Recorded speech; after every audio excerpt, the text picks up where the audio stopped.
Ha pasado una semana desde el estreno de Dune 2 y hemos visto noticias comparándola con sagas como El Señor de los Anillos, Star Wars. La han denominado como la secuela perfecta, una obra maestra de la ciencia ficción, y yo creo que por fin puedo pararme ante ustedes y deciros que personalmente no considero que Dune 2 sea una buena película. Para mí, esta segunda entrega tiene dos problemas: el ritmo y la emoción. Y puede que la emoción sea algo más personal, porque yo realmente vengo de la primera película, que para mí sí que fue una película que revolucionó el género de ciencia ficción de los últimos años. Y aunque es cierto que si la vuelves a ver puede que se haga larga o incluso un poco densa, para mí la densidad pasa a segundo plano cuando el apartado artístico, el apartado de historia, la forma en la que está contada la película, los personajes, la actuación, para mí sí se diferencia y marca un antes y un después en el género. ¿Qué me ocurre con esta secuela? Que no me pasa lo mismo. Y puede que sea porque para mí, que venía súper enamorado de la primera entrega, me he pegado un batacazo de emoción y de hype. Pero es que no logré conectar con casi nada de esta secuela.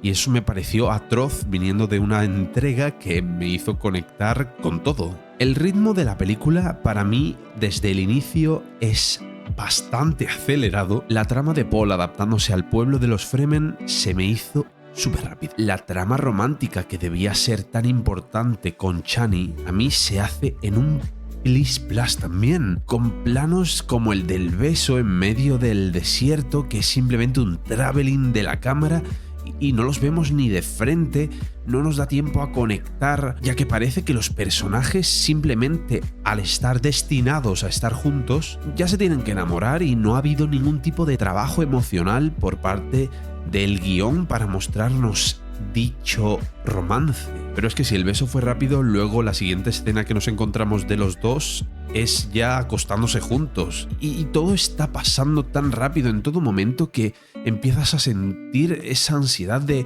necesito que me cuentes cosas, porque no sé si soy el único. En la primera entrega necesitaba que me contaran muchas más cosas de este universo, pero comprendía que todo lo iban a dejar para una secuela, ya que la introducción fue bastante potente. Pero es que en esta película sí pasan muchas cosas, pero no siento que me hayan contado tampoco tanto. Como digo, el ritmo constantemente iba por encima de los personajes y había momentos en los que era muy rápido y otros en los que de repente se volvía lento. Y no he llegado a comprender en ningún momento ese ritmo. Prefería todo el tiempo lentitud, si con ello lleva que construyan las cosas de manera eficiente y podamos conectar con todo de manera correcta. Por ejemplo, mientras que Paul está viviendo su vida con los Fremen, la dama Jessica se tira gran parte de la película viajando a ese poblado donde están los otros Fremen para poder seguir llevando la palabra del Mesías a otros lugares. Y mientras que la dama Jessica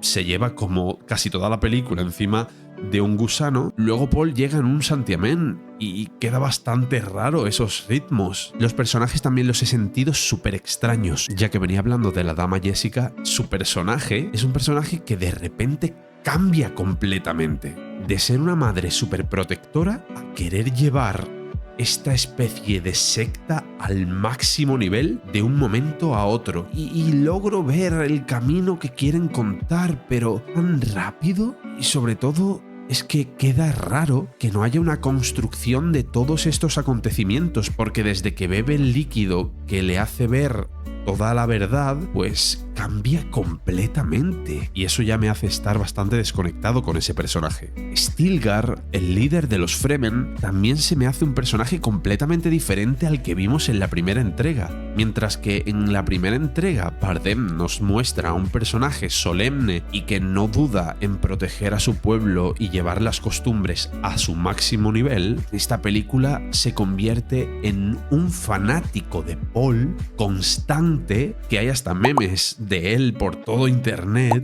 incluso lo vemos hacer chistes. Y eso empecé a sentirlo bastante fuera de su personaje. Los Harkonnen, tanto el varón como Ravan e incluso el personaje de Faith Rauza, personaje que por cierto considero que está guay, no está mal, es de lo mejor que tiene la película, pero sí que siento que tiene una sobreactuación bastante grande. Pero en concreto, el varón y Ravan, mientras que en la primera entrega el varón y Ravan son personajes súper rudos y con un carácter bastante arrollador, en esta entrega se desinflan en nada. El varón llega a Paul y se lo carga en un momento, y Ravan de la misma forma cae y de repente parece ser un soldado que es bastante raso e incluso le teme a los Atreides. No sé, un poco de construcción de personaje, al menos es que no conocemos nada de ese personaje de Ravan. Y ya por supuesto, Paul Atreides y Chani, que se supone que son los personajes protagonistas. A Chani se le siente como un personaje simplemente que se está dejando llevar,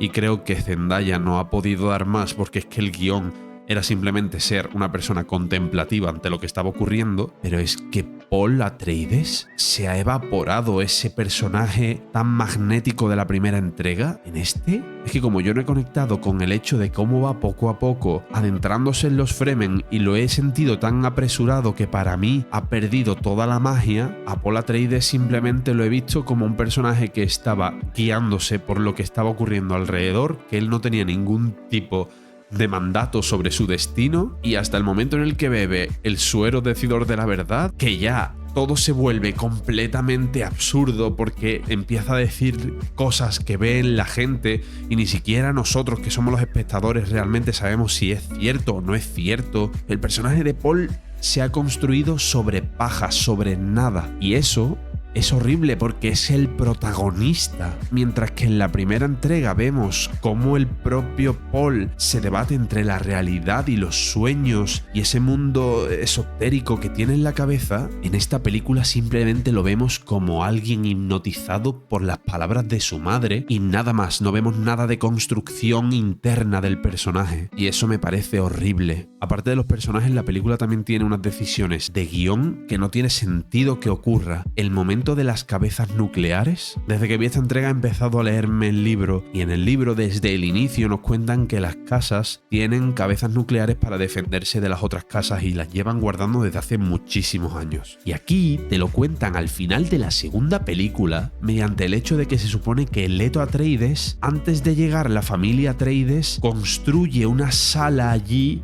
donde puede dejar albergadas todas las cabezas nucleares, y aparecen al final porque patata para poder salvar el argumento. Y eso lo odio en una película. Si no se construye, al menos me hubiera servido que en la primera entrega me dijesen: no, pues tenemos cabezas nucleares para defendernos. Pero es que encima queda horrible porque empiezan a salir preguntas mientras estás viendo la película de cómo han construido ese lugar, por qué está ahí, ¿por qué hay tanta tecnología si llegaron en un par de semanas desde que enviaron a las primeras tropas? Para mí es una decisión de guión horrible. Otra decisión de guión horrible es el lugar donde asientan ese campamento final del emperador. O sea, el emperador, la persona que conoce mejor el universo, que sabe lo que hay allí en Arrakis. Coges y tu campamento de guerra lo pones en medio del desierto, en un planeta donde el desierto es el páramo más inhóspito de todos, donde hay gusanos de tierra que pueden acabar contigo en un segundo. ¿Qué sentido tiene? Aparte de que la batalla final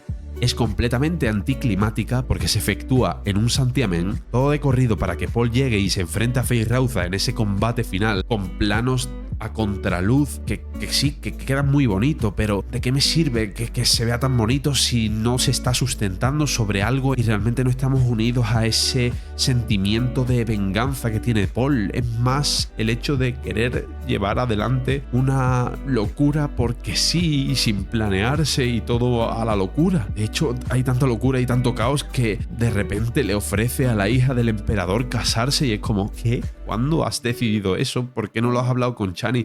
Chani te está mirando ahí en ese momento y dice: ¿pero Paul, qué coño estás haciendo? Es como que hay muchas decisiones que podrían haberse construido de manera correcta y se hubieran entendido, pero como la construcción de esas ideas es tan rápida, se siente completamente fuera del sentido que tiene que tener este personaje. Y bueno, otra decisión horrible es que los Sardaukar, que son el ejército especial del emperador, los grandes espadachines de este universo, que en la primera entrega nos lo muestran como gente despiadada, que vive por y para matar y defender al emperador, en esta película pierden todo el sentido. Las espadas son diferentes, son un grupo de soldados que al final, cuando llegan, yo me hubiera esperado que los Sardaukar, aunque hubiesen muerto y aunque supiesen que es un suicidio, hubieran ido a la muerte, porque ellos han aprendido a morir o a defender al emperador. No tiene ningún sentido que dejen entrar allí a Paul con todas sus huestes tras él y que pueda acampar a sus anchas y matar al varón allí delante de toda la realeza. Sé que puede ser un pensamiento